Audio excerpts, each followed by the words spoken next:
turn now to Ann Stroud. She's the regional leader for Community Circles of Support, a program of Goodwill Industries North Central Wisconsin. This is not the North Central Wisconsin corner, but nonetheless we have another speaker from there. And she asked that I shorten her introduction so she'd have more time. I have another sheet here. One of the things I just want to recognize her for is that she is an elected Outagamie County Board Supervisor. And she served on or chaired several committees pertaining to public safety and human services. And she was also an elected Board of Education member with the Appleton Area School District for 10 years. Please welcome Ann.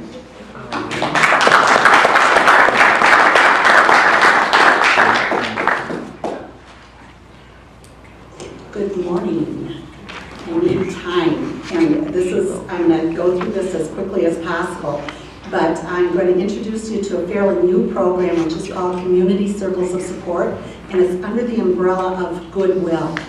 And you're going to, change that. What is Circles of Support? Circles is a reentry program for the incarcerated and the re-entering into the community. It's a recidivism reduction program.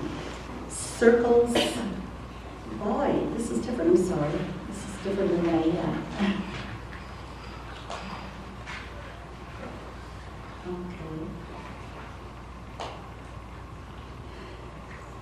Circles is volunteer-based, and the volunteers are actually very committed to helping the participants of our circles transition from offender into a citizen.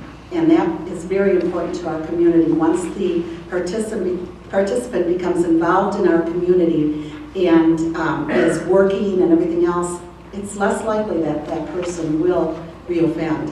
97% of offenders are released back into the community. So this is a very important area that we need to discuss and understand. The Department of Corrections is now getting more involved in working with programs for recidivism as well. We're very fortunate to be one of those programs to receive some funding from them. Here's the situation. The U.S. has had the highest incarceration rate in the world, 500 per 100,000 people. In turn, Wisconsin has had one of the highest incarceration rates in the United States. We're really good at locking people up, but we're not so good yet at transitioning them from offender to citizen. 1 in every 31 U.S. adult residents were incarcerated or in the justice system in 2010. Can anybody tell me, do you want to take a guess, how many people that is that were incarcerated in 2010? Come on. 2 million? Higher? Try again. 10 million.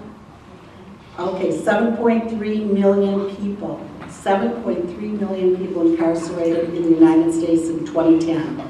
Many inmates are behind bars because they can't come up with even the smallest bail. In a statement from Laura Sullivan reporting to the Talk of the Nation, she said, "A man admitted that he stole some blankets because he got cold and he was living out of his car. He was arrested and he needed to come up with $350 in bail," which he obviously didn't have, or he wouldn't have stolen the blanket. And so in the time that Laura had met with him, he had already been in jail for 6 months.